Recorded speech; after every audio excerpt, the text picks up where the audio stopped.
Buenos días o buenas tardes a todos. Hoy voy a presentarles el trabajo titulado Variabilidad de la frecuencia cardíaca, predictor de mortalidad en sepsis mediante una red neuronal artificial.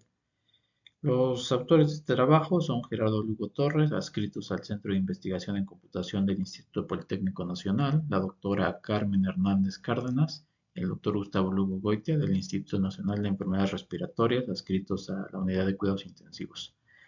El objetivo del presente trabajo fue mostrar la capacidad de uso de redes neuronales para clasificar señales electrocardiográficas de acuerdo a alguna métrica de variabilidad de la frecuencia cardíaca, en este caso para pacientes con sepsis, y mostrar la capacidad de estos modelos como predictores de mortalidad.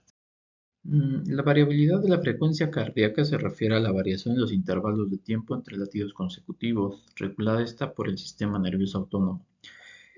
Este es un indicador importante de la salud cardiovascular y la capacidad de adaptación al estrés. Sin embargo, medir la variabilidad de la frecuencia cardíaca requiere un procesamiento avanzado de señales de electrocardiograma para capturar y analizar adecuadamente estas fluctuaciones.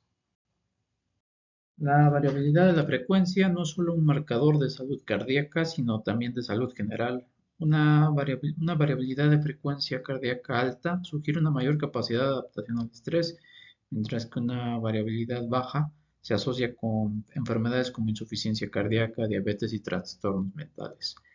La variabilidad de la frecuencia refleja el equilibrio entre los sistemas nerviosos simpático y parasimpático que controlan nuestras respuestas, ya sea de lucha, huida, descanso y digestión. Clínicamente, la variabilidad de la frecuencia se utiliza para evaluar el riesgo de enfermedades cardiovasculares, monitorear el estrés y en cuidados críticos de pacientes. La sepsis es una condición grave y potencialmente mortal que provoca disfunción orgánica. En pacientes sépticos, la variabilidad es un predictor crítico de mortalidad. La sepsis interrumpe el sistema nervioso autónomo, lo que resulta en una reducción de la variabilidad que se correlaciona con fallas multiorgánicas. Los estudios han demostrado que una variabilidad baja en pacientes sépticos es un indicador fuerte de riesgo de mortalidad. El monitoreo de la variabilidad de la frecuencia cardíaca proporciona a los médicos una herramienta entonces no invasiva para estratificar a los pacientes según su riesgo y responder de manera más efectiva a su evolución en las unidades de cuidados. Existen tres tipos principales de dominios para el cálculo de la variabilidad.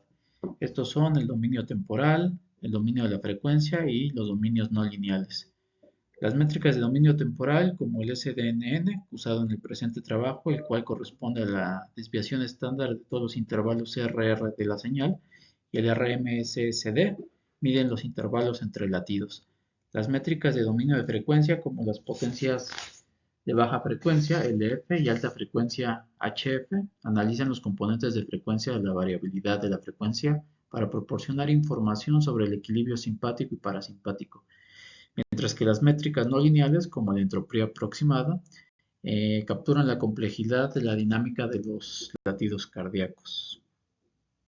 Para el presente trabajo, se utilizaron 162 señales de medición corta de ECG, fueron capturadas en pacientes sépticos a la unidad de cuidados intensivos con una frecuencia de muestreo de 128 Hz con duración de 300 segundos.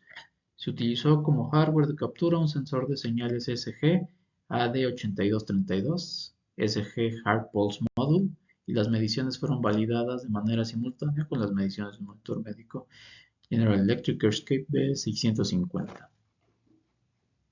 El primer paso para medir con precisión la variabilidad de la frecuencia es obtener señales ECG limpias. El procesamiento de señales ECG incluye la filtración de ruido y la eliminación de artefactos como la interferencia de la línea eléctrica o los movimientos debido a los electrodos.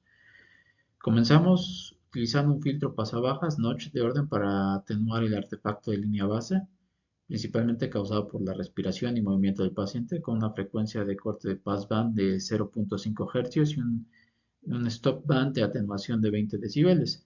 La interferencia de línea eléctrica de 50 a 60 Hz fue atenuada con un Butterworth de orden 4 con un stop band centrado a 60 Hz, con una atenuación mínima de 20 decibeles.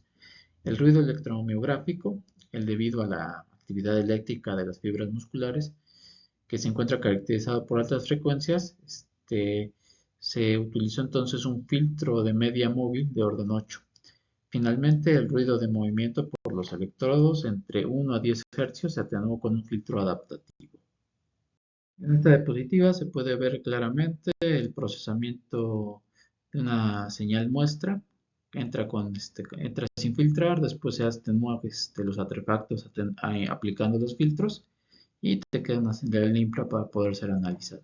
Las redes neuronales artificiales han revolucionado cómo analizamos los datos de variabilidad de frecuencia cardíaca. Estos modelos de aprendizaje automático son capaces de detectar patrones complejos en los datos de variabilidad que pueden predecir resultados con alta precisión. La métrica del presente trabajo para caracterizar la variabilidad de la frecuencia fue SDNN, que estratificó en 3 grupos a los pacientes. Fueron variabilidad baja para SDNN menores a 50 milisegundos, una variabilidad media para SDNN mayor o igual a 50 milisegundos y menor a 100 milisegundos, y una variabilidad alta para mayores a 100 milisegundos.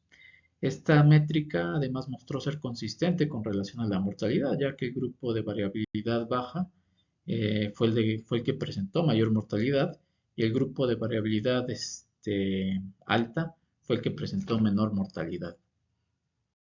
Ahora, en lo que respecta a los resultados, el conjunto de datos se dividió en 75% para entrenamiento y un 25% para validación, con las 3 características para la clasificación fueron obtenidas a partir de la métrica SDN, que fueron variabilidad baja, variabilidad media y variabilidad alta. Esas son las 3 características de clasificación.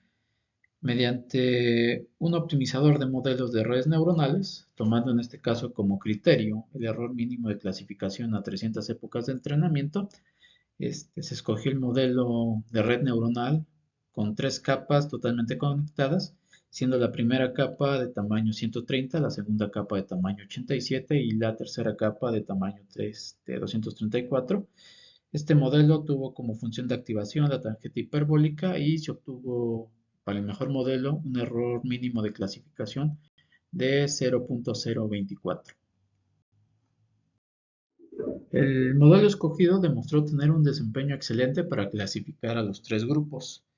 Ya que los grupos no se encontraban o las clases no se encontraban balanceadas, se optó por dar más importancia a las métricas de desempeño en la clasificación, como son el área bajo la curva, el F1 score y la precisión. Como se puede ver, obteniendo entonces valores bastante buenos, o sea, excelentes. En el caso del área bajo la curva de 0, o sea, un área bajo la curva general del modelo 0.97. Y para cada una de las clases, por ejemplo, para la clase de variabilidad alta fue de 1, para la clase de variabilidad baja fue de 0.97 y el área bajo la curva para la clasificación de la clase media fue de 0.9591.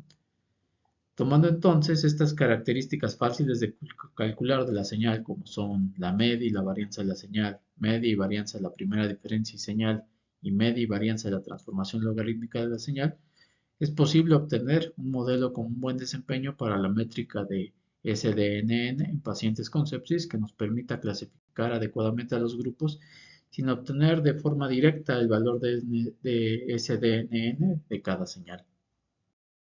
En conclusión, los modelos basados en variabilidad de la frecuencia cardíaca ofrecen oportunidades emocionantes para mejorar el cuidado de los pacientes, especialmente en condiciones críticas como la sepsis. La expansión de estos modelos para incluir monitoreo a largo plazo y métricas más complejas probablemente mejorará su precisión. Más allá de la sepsis, el análisis de la variabilidad de la frecuencia cardíaca podría usarse para predecir resultados en otras condiciones críticas, proporcionando una herramienta poderosa y no invasiva para la intervención temprana. Las mejoras continuas en estos modelos tienen el potencial entonces de mejorar significativamente los resultados en cuidados críticos. Espero les haya sido de utilidad la siguiente presentación y eso es todo por mi parte. Gracias por su atención.